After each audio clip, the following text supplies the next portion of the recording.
Hi friends, welcome to my third video. நீங்கள் last 2 video பார்த்துருப்பீங்கன்னு நினைக்கிறேன். So currently I mean bulking stage. Last month stage ஏறப்போ வந்து 54 kg இருந்தேன். இப்போ வந்து 60 kg 5 kg கெயின் பண்ணியிருக்கேன். இந்த டைமில் இந்த சுகர் கட் கேலரி டெபிசிட் அந்த மாதிரிலாம் எதுவுமே கிடையாது. நீங்கள் என்ன பிடிச்சிருக்கோ எல்லாத்தையுமே நீங்கள் சாப்பிட்லாம். அண்ட் லாஸ்ட் மந்த்தை கம்பேர் பண்ணும்போது இந்த டைமில் வந்து சுகர் கிரேவிங்ஸ் ரொம்ப அதிகமாக இருக்குது. ஸோ அதனாலே வந்து இன்றைக்கி நம்ம என்ன பண்ண போகிறோன்னா லைக் வெளியிலேருந்து வாங்கி சாப்பிட்றத விட வீட்டிலே வந்து ஹெல்த்தியாக வந்து செஞ்சு சாப்பிட ட்ரை பண்ணிகிட்ருக்கேன். ஸோ பல்கிங் சீசனில் இது என்னோடய ஃபஸ்ட் வீடியோ. இன்றைக்கி நம்ம செய்யப்படுறது பார்த்தீங்கன்னா கொழுக்கட்டை வந்து முன்னாடி எல்லாருமே சாப்பிட்ருப்பீங்க. ஒன்றும் பெரிய யாராலையும் செய்ய முடியாத ஒரு ஸ்வீட் அப்படிலாம் கிடையாது. ஸோ இதை வந்து முன்னாடி நிறைய வாட்டி அம்மா செஞ்சு கொடுத்துருக்காங்க, நான் சாப்பிட்ருக்கேன். இன்றைக்கி நம்ம என்ன பண்ண போகிறோன்னா அம்மா வந்து ஹெல்ப் பண்ணுறாங்க, பட் நானே வந்து செஞ்சு இது எந்தளவுக்கு பர்ஃபெக்டாக என்னால் செய்ய முடியுன்றதை டெஸ்ட் பண்ண போகிறேன். ஸோ பார்க்கலாம் எந்த அளவுக்கு அது பர்ஃபெக்டாக வருது. அப்போ கொழுக்கட்டை ചെയ്യാൻ വേണ്ടി ആദ്യം വേണ്ടത് വന്നിട്ട് തേങ്ങ. നമ്മൾ തേങ്ങ ചുരണ്ടി வைக்கணும். தேங்காயும் சர்க்கரையும் கூடி சேர்த்துட்டாണ് அந்த கொழுக்கட்டைக்குள்ளே நம்ம வைக்க போகிறோம். ஸோ ஃபஸ்ட்டு வந்து தேங்காய் வந்து எவ்வளோ தேவையோ அதை எடுத்துக்கணும்.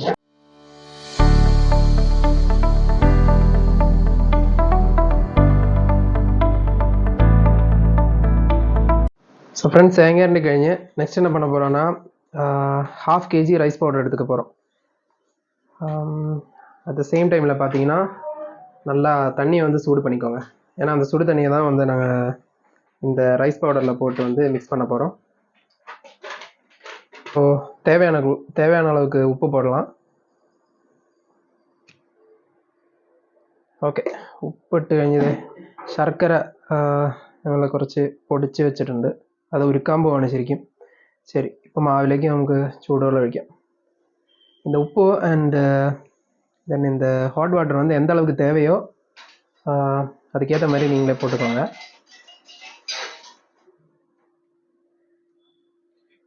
கொஞ்சம் ஊற்றுனதுக்கப்புறம் மிக்ஸ் பண்ணி விட்டுருங்க. അത് കഴിഞ്ഞിട്ട് കുറച്ച് നേരം കഴിഞ്ഞിട്ട് അപ്പോൾ തന്നെ വീണ്ടും ബാലൻസ് ഉള്ള വാട്ടർ. അത് ഏകദേശം അതിൻ്റെ ഒരു പരുവ് എത്തുമ്പോൾ നമുക്ക് തന്നെ മനസ്സിലാവും. இதில் வெல்லத்தோட குவான்டிட்டி பார்த்தீங்கன்னா இங்கே பவுடர் வந்து 1/2 kg எடுத்துருக்கிறதுனால வெல்லம் வந்து ஒரு 1/4 கிலோவுக்கு மேலே கிட்டத்தட்ட ஒரு 300 to 350 கிராம் தான் எடுத்திருக்கோம். ஸோ ஃப்ரெண்ட்ஸ் இப்போ வந்து வெல்லம் வந்து நம்ம மெல்ட் பண்ண போகிறோம். നന്നായിട്ട് ഉരുക്കിയെടുക്കണം. കുറച്ച് ചൂടുവെള്ളം ഒഴിച്ചിട്ടുണ്ട്.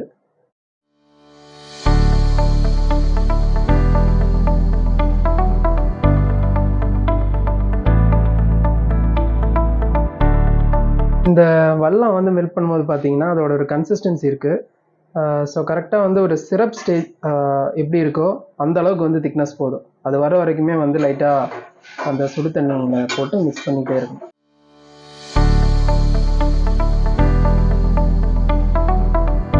அதை வந்து நீங்கள் மெல்ட் பண்ணிட்டீங்கன்னா ஆல்மோஸ்ட் ஒரு 10 minutes தான். நல்லா ஹை ஃப்ளேமில் போட்டிங்கன்னா இந்த மாதிரி ഒരു ലിക്വിഡ് மாதிரி ഫോം ആവും. ഈ ഒരു സ്റ്റേജ് എത്തിയപ്പോഴേക്കും പിന്നെ ഓഫ് ചെയ്ത് വെച്ചേക്കാം. അപ്പോൾ നോക്കുവാണെങ്കിൽ കറക്റ്റ് ഒരു സിറപ്പ് സ്റ്റേജിലെത്തിയിട്ടുണ്ട്.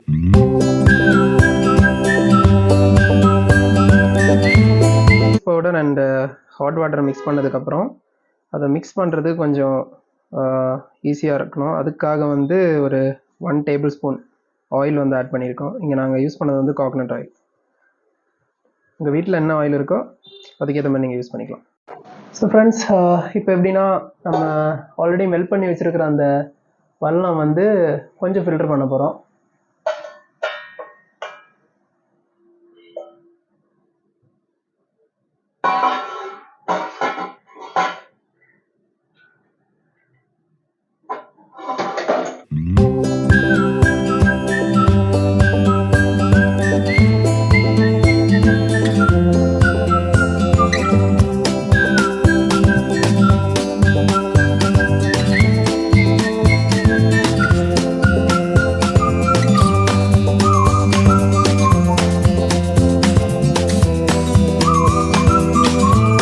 ஸோ ஃப்ரெண்ட்ஸ் அந்த வெல்லம் மிக்ஸ் பண்ணி வச்சுருக்கோம்ல அதோட சேர்த்து ஏலக்காய் ஜீரகம் ஜஸ்ட் ஒரு டேஸ்ட்னு வேண்டி மிக்ஸ் செய்து ஆட் ചെയ്യാൻ போவாங்க.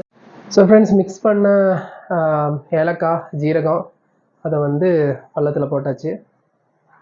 அதை போடும்போதே அந்த ஸ்மெல் உங்களுக்கு தெரியும். அதை போட்டதுக்கப்புறம் அப்படியே லைட்டாக மிக்ஸ் பண்ணி கொடுத்துக்கோங்க. ഇതാണ് കൊഴുക്കട്ട ഉണ്ടാക്കുന്നതിൽ ഏറ്റവും ക്രൂഷ്യലായിട്ടുള്ള ഡിഫിക്കൽട്ടായിട്ടുള്ളൊരു സ്റ്റേജ്.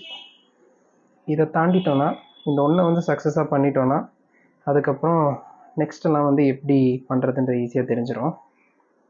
இது இப்போ பார்த்தீங்கன்னா கரெக்டாக ஒரு முட்டை சைஸுக்கு அந்த அளவுக்கு மாவு எடுத்து ஒரு உருண்டை பண்ண போகிறோம். தெய்வமே, தூரிடலான்னு இல்லைல்ல. ഓക്കെ, ഏകദേശം ഒരു നല്ല സൈസിൽ വന്നിട്ടുണ്ട്. ഇപ്പം എന്താ ചെയ്യാൻ പോണേന്ന് പറഞ്ഞാൽ, இந்த வல்லம் வந்து இதுக்கு நடுவில் வைக்கணும். அப்படி வைக்கிறதுக்காக நம்ம வந்து ஒரு ஹோல் மாதிரி இதில் செய்ய போகிறோம்.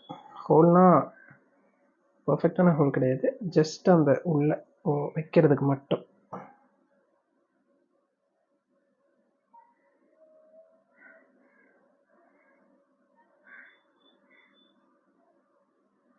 இந்த ஒரு ஸ்டேஜ் தாண்டறதுக்கு தாங்க கஷ்டம்.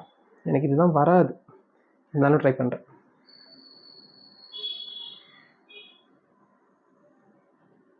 ஓகே, இப்போ நீங்கள் பார்த்தீங்கன்னா அதுக்கு நடுவில் கரெக்டாக இந்த வெல்லம் வைக்கிறதுக்கான இடம் வந்துருச்சு. ஸோ நம்ம என்ன பண்ண போகிறோன்னா, இதை கொஞ்சோண்டு எடுத்து அதுக்குள்ளே வைக்க போகிறோம்.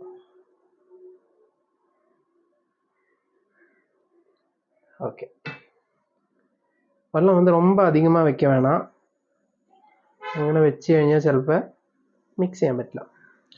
இதுக்கப்புறம் என்ன பண்ணோன்னா, இந்த சைடை வந்து நம்ம இதை க்ளோஸ் பண்ணணும். க்ளோஸ் பண்ணுறதுக்காக சைடை வந்து கொஞ்சம் இன்னும் கொஞ்சம் ஷேப் பண்ணி மேலே எடுத்துகிட்டு வர போகிறோம்.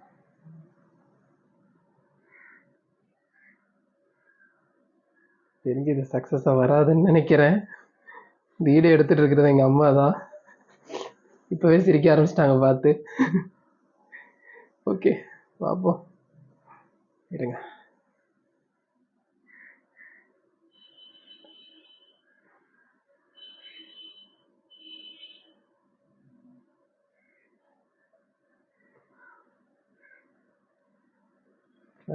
கொஞ்சம் கஷ்டமாக தான் இருக்குது, இருந்தாலும்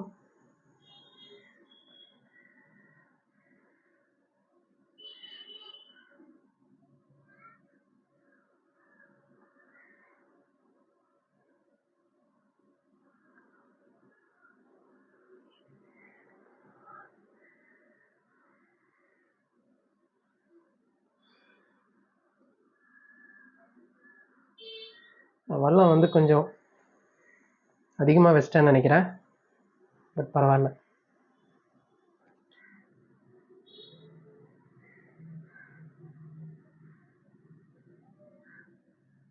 எல்லாமே மிக்ஸ் பண்ணதுக்கப்புறம் ஜஸ்ட்டு இதை எகெயின் அந்த ஒரு பழைய ரவுண்ட் ஷேப்புக்கு எடுத்துகிட்டு வர லைட்டாக ட்ரை பண்ணி பார்க்கலாம். ரொம்ப அழுத்தக்கூடாது, அழுத்துதுன்னா வந்து உள்ளே இருக்கிற வெல்லம் தேங்காய் வெளியே வந்துடும். கைஸ், ஓரளவுக்கு சக்ஸஸாக அதை எடுத்துகிட்டு வந்திருக்கேன். பட் எங்கள் அம்மா பண்ணும்போது இன்னும் கொஞ்சம் ஷேப்பாக அழகாக வரும். நான் பண்ணுறப்போ வந்து இவ்வளோ தான் வருது. போதும்னு நினைக்கிறேன். ஸோ இதை வந்து தனியாக ஒரு தட்டில் வச்சுக்கலாம். இது நீங்கள் பார்த்தீங்கன்னா இது எங்கள் அம்மா செஞ்சது. அது கரெக்டாக அந்த பர்ஃபெக்டான ஷேப்பில் உள்ள அந்த வெல்லம் இருக்குது, இருந்துமே வந்து அது வெளியே தெரியவே மாட்டேங்குது. பட் நான் பண்ணது கொஞ்சம் கரெக்டாக வரல. பட் பார்க்கலாம், இதுக்கு மேலே நெக்ஸ்ட் டைம் பண்ணும்போது கரெக்டாக பண்ணுவேன்.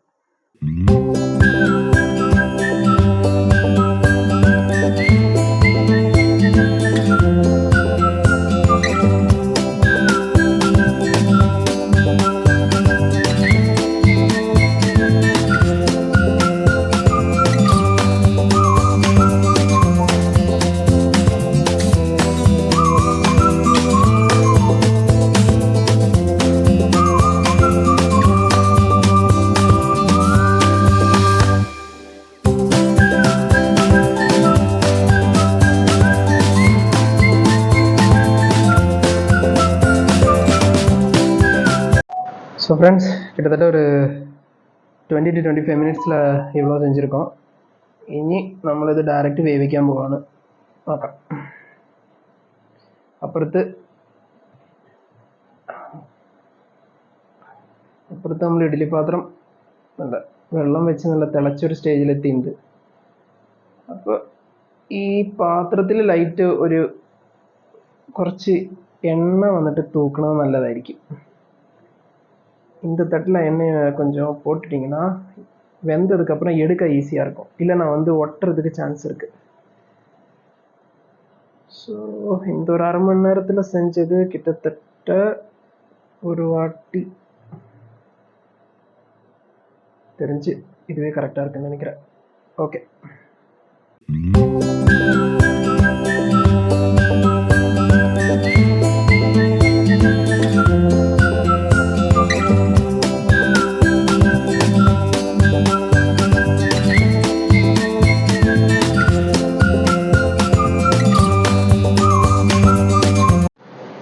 So friends, almost 15 to 20 minutes ஆகிடுச்சு. நம்ம இது வெந்திருக்கான்னு செக் பண்ண போகிறோம். எப்படி செக் பண்ண போகிறோன்னா, நல்லா பார்த்துக்கோங்க. இதில் ஜஸ்ட்டு நம்ம ஒரு வாட்டி வச்சு பார்க்குறோம். இதில் ஒட்டலைன்னா அது வெந்துருச்சுன்னு அர்த்தம். இப்போ பார்த்தீங்கன்னா இதில் மாவு ஒட்டவே இல்லை. ஸோ இது வெந்து 2-3 നോക്കിയിട്ട് നിർത്താം.